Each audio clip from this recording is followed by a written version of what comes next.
Muy bien, momento de adentrarnos en otro tema que tiene que ver con la salud sexual en Uruguay. Esto porque hoy, 4 de septiembre, se conmemora el Día Mundial en ese sentido, con el lema principal de justicia sexual. Para conocer de qué se trata y profundizar en este tema, recibimos con mucho gusto a Rosana Pombo, psicóloga y sexóloga, amiga de la casa, conocida de la casa. Un placer que estés con nosotros. Muy bien. ¿Por qué se toma justicia social como el lema este año? Ahí está. Bueno, el lema ha sido implementado por la Organización Mundial de la Salud Sexual, que es la UAS, que viene trabajando en la conmemoración de este día desde hace más de 10 años. Y el lema de este año es justicia sexual. ¿De qué hablamos con eso? De que, bueno, que pone el hincapié de nuevo y con más fuerza, más relevancia en la promoción, en la difusión y promoción y defensa de los derechos sexuales y los derechos a la asistencia a la salud sexual y reproductiva. Sobre todo a nivel internacional, a nivel mundial, que nosotros hemos progresado bastante en Uruguay en ese sentido. Creo que hemos avanzado con mucha fuerza a nivel de las políticas públicas también en incorporar más la educación sexual a nivel formal, sobre todo en escuelas y liceos públicos. Incluso en este 2025 se ha incorporado el programa recientemente de la ESI, que es la educación sexual integral, que busca la transversalidad. Y esto es toda una novedad, porque en mi generación no teníamos absolutamente nada de educación sexual y hasta hace capaz que no mucho más, pero 10 años atrás, los que nos decían los jóvenes eran que la educación sexual pasaba más que nada por la clase de biología, aparato reproductor, métodos anticonceptivos, cómo se colocaba un preservativo y no mucho más. O el boca a boca. O el boca a boca, que allí ya es como más difícil, es otro tipo de educación sexual. Siempre decimos que siempre hemos tenido educación sexual, porque no hablar de sexualidad en el seno familiar, en educación formal, también estamos dando un mensaje, también es educar en sexualidad, de esto no se habla, esto es tabú, esto da vergüenza, siempre plagados de mitos y prejuicios.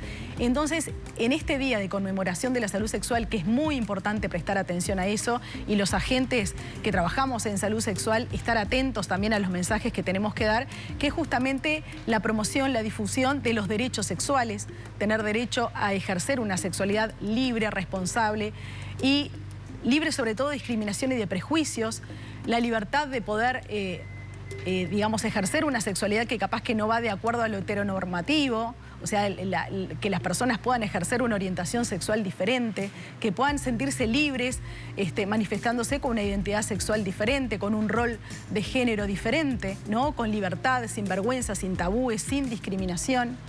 También el derecho a poder tener acceso a la atención a la salud sexual en los centros de salud, ¿sí? Que podamos hacer una consulta con toda libertad y sin sentirnos avergonzados por ejemplo, necesitar una interrupción voluntaria del embarazo no deseado o no aceptado, que vemos todavía en las consultas que cuando las parejas o las mujeres o los varones quieren optar por esa decisión, les cuesta mucho porque sienten que van a ser discriminados, nos dicen, todavía nos hacen muchas preguntas tratando como de convencernos de preservar el embarazo. Creo que también venimos avanzando mucho en eso. Rosana, justamente, sí. Se ha avanzado, la sociedad uruguaya ha avanzado bastante, entiendo, Sí. en materia de salud sexual, pero ¿dónde ves o dónde advertís todavía hay rezagos en la materia? Bueno, yo creo que capaz que en el primer nivel de atención a la salud, creo que, por ejemplo, si una mujer quiere hacer una consulta sobre salud sexual, va a ir al ginecólogo, el varón va a ir al urólogo, con mucha vergüenza todavía, pero creo que cuando vamos a una consulta de medicina general, a hacernos un control de nuestra salud, en general no está la pregunta de cómo está tu salud sexual, ¿no? Entonces, A veces sí, se está incorporando. se está incorporando, sí, porque lo estoy escuchando a nuestros pacientes que empiezan a ver esas preguntas, sobre todo también en los adolescentes. ¿Tenés pareja fija? Se ha ido incorporando. Es cierto, Paula, de a poquito se ha ido incorporando. Capaz que más, no sé si como una política general de la institución de la salud o más como un tema individual de cada especialista. Y creo que quizás estamos un poco más en falta en lo que es la atención de la salud sexual de las personas mayores, de los adultos mayores, ¿sí? También en la mujer en el climaterio capaz que no se pone tanto énfasis, sí en todo lo que tiene que ver con la salud reproductiva, pero no tanto en cómo se siente con su sexualidad en cuanto a su deseo sexual, que sabemos que hay un montón de síntomas pre- y posmenopáusicos que hacen que la mujer disminuya el deseo sexual y creo que se toma más como, bueno, el climaterio es así, la menopausia es así y bueno, vas viendo. Se naturaliza. Como que se naturaliza. Y más en el adulto mayor de 65 años, que todavía tenemos ese debe porque tenemos como un preconcepto social que la sexualidad va menguando, que a esa edad la persona ya está como más tranquila, que tiene otros intereses, que es más pasiva, y nos cuesta incluso como sociedad imaginarnos personas de la tercera edad teniendo relaciones sexuales placenteras, con disfrute, nuevas parejas o vida sexual en solitario, masturbación, juguetes sexuales, en fin. Entonces creo que es un área, una etapa de la vida que tenemos que prestar atención todos los agentes que trabajamos en salud. ¿Son esos los principales temas que te llegan a tu consultorio? Bueno, digamos, ese es uno de los temas principales, que cada vez nos consultan personas mayores de edad, con mucha vergüenza, tratando de consultar a ver si pueden seguir ejerciendo su vida sexual. Es un tema tabú. Es un tema muy tabú. Mayores. Sí, sí, para las generaciones mayores. Después, otra de las consultas que nos genera preocupación es en la población joven, que se siente como muy presionada en tener relaciones sexuales en primeras citas. Vemos que hay un gran auge en las plataformas de citas o de formación de parejas como Tinder, como Happen, Instagram, etc. Y vemos que hay un aumento en la ansiedad sexual de los jóvenes, sobre todo de los varones, una ansiedad de rendimiento que implica que van con la expectativa que en esa primera relación sexual con una persona desconocida, porque vienen hablando por la plataforma, por ejemplo, de Tinder, después chateando por WhatsApp, pero en general es como una moda, una tendencia, o yo creo que como un nuevo mandato social de que ya en la primera cita tienen que tener relaciones sexuales y con un gran rendimiento. ¿Y cómo se puede manejar eso? De ambas partes, ¿no? Bueno. Cómo poner límites, hacer Exacto. lo que uno quiere, tener en cuenta al otro. Bueno, primero, en primer lugar, teniendo en cuenta también el concepto de empatía. Es decir, que uno cuando va a tener relaciones sexuales, nosotros vemos que hay como una conducta como muy individual, que las personas van a disfrutar del placer del encuentro, pero de forma individual. Y el otro muchas veces es visto como un objeto sexual, como buscando como una gratificación inmediata. Voy, tengo relaciones sexuales, disfruto y después ya no me vinculo más. Ya como el gosteo, ¿no? Ya no te escribo más, si me escribís no te contesto. Y así van como saltando de pareja ocasional o encuentro sexual ocasional. Y vemos que tienen como múltiples parejas. Estamos hablando arriba de repente de 50 encuentros sexuales o más en un año, ¿sí? Entonces es muy importante que tomen conciencia de la relación humana, ¿no? Que hay un otro y una otra que no solamente se está vinculando a nivel físico, sino también a nivel emocional, y que esas personas también tienen como determinadas expectativas.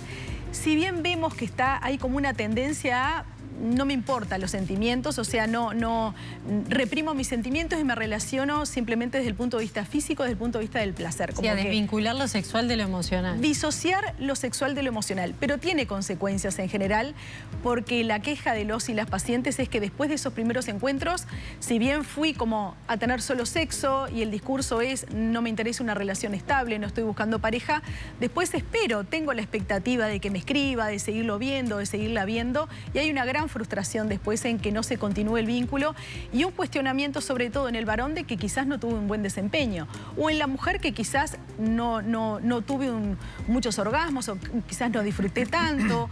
Entonces queda como esa incógnita de qué será que piensa o él o ella de mi rendimiento sexual, no tanto de lo afectivo. Entonces yo creo que tenemos que poner conciencia de nuevo en la relación humana, en la empatía y también en el autocuidado y en el cuidado de los sentimientos y también de la salud sexual mía y del otro. Hablabas del autocuidado y hay números que preocupan en Uruguay que tienen que ver con la ausencia de los elementos de protección como el preservativo. Sí. ¿Ha dejado de preocupar o en los jóvenes, por ejemplo, se ha dejado de ver como necesario? Yo creo que confluyen ahí, Paola, como varios factores. Nosotros notamos que hay como una disminución alarmante de la percepción del riesgo de no usar un método de barrera. Lo vemos en las cifras de sífilis, por ejemplo. Sí, lo vemos en sí, exactamente. La verdad que ha sido alarmante, pero tiene su explicación.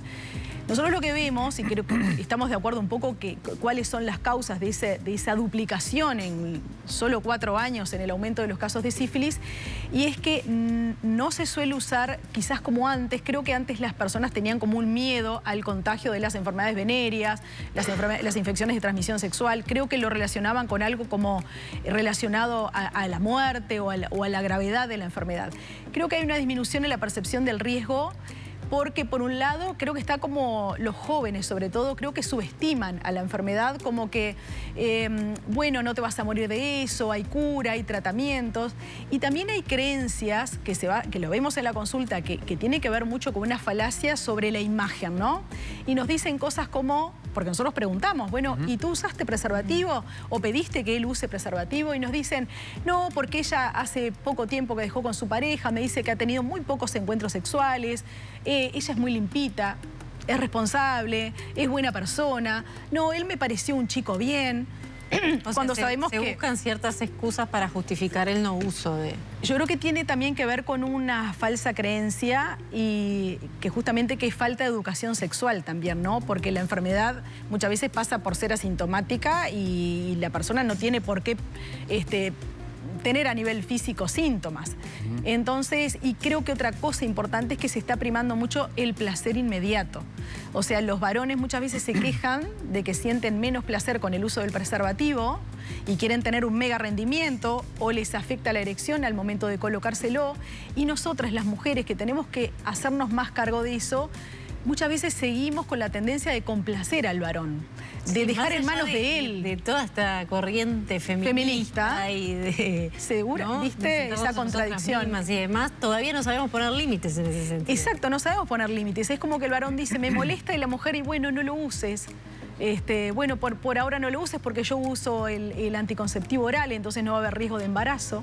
Rosana, y esto que estás contando, Sí. esta baja percepción, digamos, del riesgo, ¿es un tema, y de acuerdo a que tú sabes y te informás, es un tema del Uruguay o es algo que está sucediendo a nivel, no sé si regional, internacional? Sí, yo creo que por lo menos a nivel regional está sucediendo. El otro día leí un informe de Infobae, o sea, que hablaba de esta alarma también en Argentina.